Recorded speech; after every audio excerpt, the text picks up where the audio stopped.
तो मनेसर टोल आ गया है, मनेसर टोल। इस वाली गोल्ड विंग में एग्जॉस्ट तो लगा ही है, इसकी डिक्की में कोई स्पेस नहीं है क्योंकि उसमें बेस ट्यूब भी लग गई है। आवाज़ सुन रहे हो, अगर आ रही होगी ना तो बड़ी सूदिंग सी, बड़ी हमिंग वाली आवाज़ है इसकी, इस वाली गोल्ड विंग की भी और उस वाली वाइट वाली गोल्ड विंग की भी। वाइट वाली गोल्ड विंग में तो पाजी ने एंड्रॉयड टीवी भी लगा लिया, उसमें भी बेस ट्यूब लगी हुई है, वो देखो चेक कर रहे हैं बेस ट्यूब। एक बात बताऊं, बड़े प्राइवेट में मैंने पानी सुबह इतना लोड कर लिया था अपनी बॉडी में, सूसू आ रहा है नेक्स्ट लेवल। अब बोला कैसे जाए, कम्युनिकेशन सिस्टम तो कुछ है नहीं, कैसे बताया जाए कि हम बड़े परेशानी में राइड कर रहे हैं। हम आते हैं सिर्फ यहाँ पे राइड कर रहे हैं, ब्रेकफास्ट हमने वहीं करना होता है एरो सिटी पे। लास्ट ब्लॉग में भी बताया था, या तो अंदाज या क्या था वेस्टिन, ये दो ही जगह जाना होता है हमने, मगर तब भी हम मुंह उठा के यहाँ पे राइड करने जरूर आते हैं। अब कहाँ जाए भाई, फार्मर प्रोटेस्ट भी चल रहा है, तो कहाँ जाए राइड कर रहे हैं, फार्मर प्रोटेस्ट भी चल रहा है। ये वाला अपडेट लिया, द्वारका वाला हाईवे भी अभी पता नहीं खुला है नहीं खुला है। वैसे जो सुबह डिसाइड हुआ था कि मेरे को दूसरे नंबर पे चलना है, मतलब जो ग्रुप लीड कर रहे हैं उनके पीछे चलना है, और मैं चल रहा हूँ चौथे नंबर पे। मेरे आगे रॉकेट है, फिर Z900 है, फिर जो लीड कर रहे हैं वो, तो मैं चौथे नंबर पे हुआ। सोना रोड वाले हाईवे पे जहाँ हम रुके थे वहाँ रवजोत पाजी में बता रहा था कि स्टेबिलिटी में तो नेक्स्ट लेवल है। मुझे लग रहा था Z900 आगे चल रही है, Z900 तो ये रही पीछे से ही है। स्टेबिलिटी में भाई सच में नेक्स्ट लेवल है, रवजोत पाजी आगे चल रहे हैं। 230 तक मैं शायद चला गया था, शायद कम भी हो सकता है, बट जब मुझे लगा कि थोड़ी सी खोपड़ी ऊपर हुई और विंड ब्लास्ट आया तो लगा कि भाई अब बस करो। और अभी तो डायनेमिक पे ही है, प्रो मोड्स भी कर दिया, बट मैंने प्रो मोड्स अभी देखे ही नहीं। जब से बाइक में प्रो मोड्स लग के आए तब से मैंने, जिस टाइम लास्ट राइड करी थी उस टाइम बाइक रिस्ट्रिक्ट थी 7000 RPM पे, 7000 RPM पे, तो चाह के भी उससे ऊपर आप पुश नहीं कर सकते थे बाइक को। वो फर्स्ट सर्विस के बाद ही अनलॉक होनी थी और प्रो मोड्स भी उसी टाइम डल गए। तो पहले तो मैं सिर्फ रोड पे ही चला रहा था, अब डायनामिक पे करिए, धीरे धीरे करेंगे।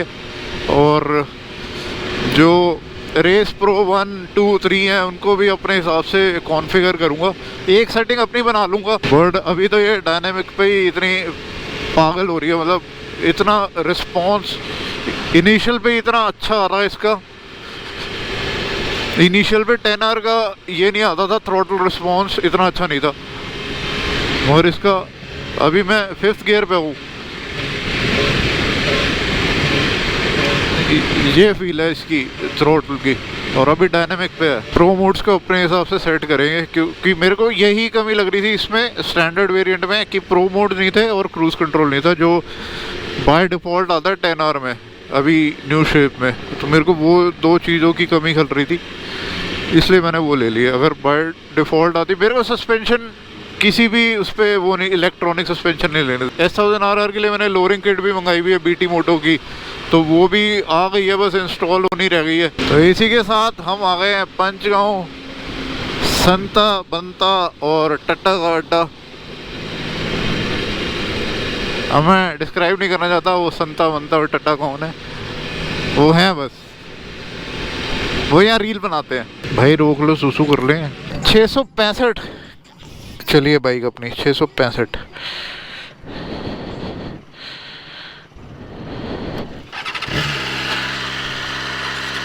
तो भाई पीछे रुके थे, पहले यू टर्न से यू टर्न ले लिया, अपना सुसु ब्रेक भी वहाँ पे हो गया, और किसी को पॉटी ब्रेक की ज़रूरत पड़ गई, तो हम यहाँ से नियरेस्ट जो है वहाँ जा रहे हैं।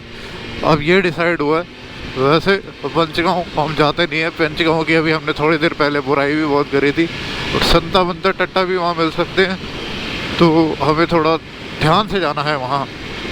ध्यान से क्या जाना है, जाना से जाना है, किसी के बाप का पंचगांव नहीं है। तो अभी हम जा रहे हैं पंचगांव, क्योंकि हमारे साथ हो चुकी है बहुत तगड़ी इमरजेंसी, 40 इमरजेंसी। पाजी के सुंदर लग रहे हैं बूट्स, कॉम्प्लीमेंट कर रहे हैं, ग्रीन ऑरेंज बहुत सही लग रही है। पाजी कह रहे मिरर में सेक्सी लग रही है बाइक। आगे से यूटर्न लेके कैसे आएंगे? यहाँ से लेना है यूटर्न तो। पंचगांव ना? ठीक है भैया, आ रहे हैं। अब एग्जॉस्ट तो है नहीं कि यहाँ हम शोर मचाएं, वैसे मज़ा बहुत आता है यहाँ पे एग्जॉस्ट का शोर मचाने में। चलो कोई नहीं, वो भी टाइम आएगा। ओए, ओए, ओए, ओए, ओए, ओए। सारे इधर उधर खिलर गए हैं, वो आगे चले गए, मेरे को फॉलो ही नहीं कर रहे थे। जब सेकंड नंबर पे हम चल रहे हैं तो हमें फॉलो कीजिए ना। जब फर्स्ट नंबर वालों को कोई इमरजेंसी आ गई तो वहाँ लगा दो, ये यहाँ लगा दो। कोई नहीं, अब आगे पीछे हैं तो क्या कर सकते हैं।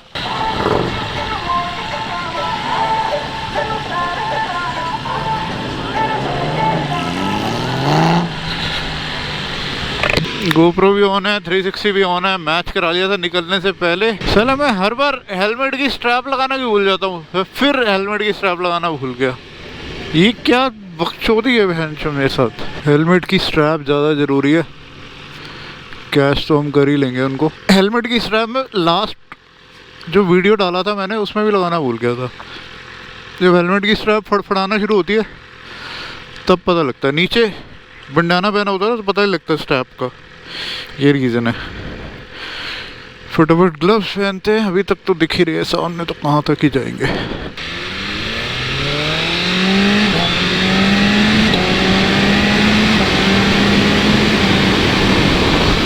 ये रहे सारे के सारे, सारे के सारे।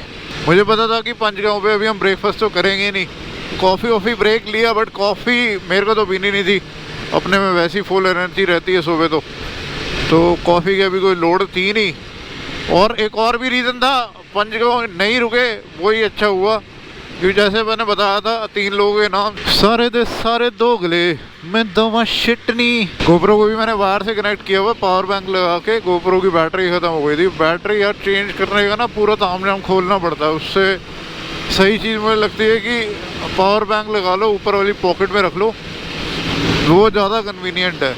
और दिख रही होगी ये ऑरेंज कलर की बार, ये लगी हुई है GoPro में। रजोत बाजी की बाइक की क्या क्लीन लुक आ रही है। ओए होए, सुपर सेक्सी लग रही है, सुपर क्लीन, बहुत मस्त लग रही है। डिपेंड करता है कि बाइक चला कौन रहा है। अब छपरी चलाते हैं ये चप्पल पहन के, बाइक कोई भी छपरी नहीं होती, चलाने वाले छपरी होते हैं। वो बाइक बहुत कैपेबल है, बहुत सुंदर है, और पाजी ने बिल्कुल साथ लगा रखी है, कहीं पे भी कोई कमी नहीं आने दी। छपरियों की वजह से होता कुछ नहीं है, अच्छी खासी बाइक बदनाम हो जाती है।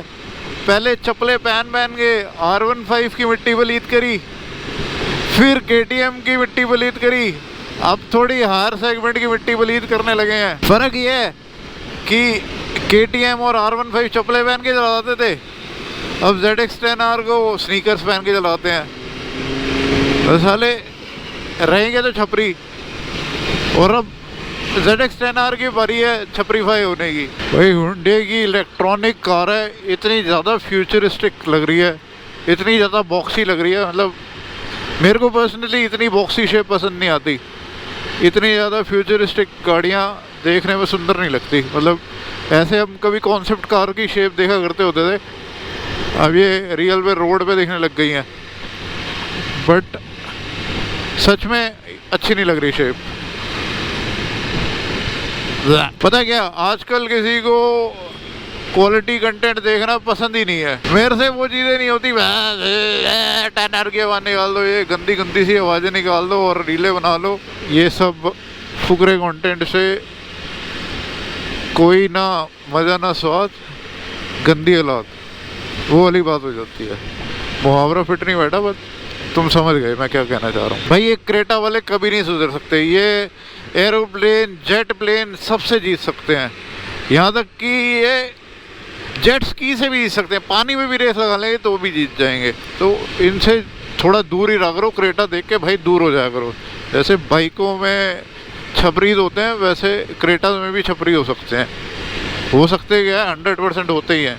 ये देखो एक और साथ में चल रही है। यार GoPro में बस आवाज़ अच्छी आई हो और कुछ नहीं चाहिए मुझे। बड़ी मेहनत लगती है यार ये सेटअप शूटअप करने में ना, टाइम बहुत वेस्ट होता है। मेहनत की तो ऐसी की तैसी, मेहनत तो करते ही रहते हैं हम, बट जो टाइम वेस्ट होता है ना ये फालतू की नॉनसेंस चीज़ों में। आवाज़ अच्छी आ जाए बस, जो भी हो आवाज़ अच्छी आ जाए। एक ब्लॉग बना दूंगा, 4 ब्लॉग बना दूंगा, 4 पार्ट बना दूंगा, डेली ब्लॉग बनाया करूंगा, बट एक बार आवाज़ अच्छी आ जाए।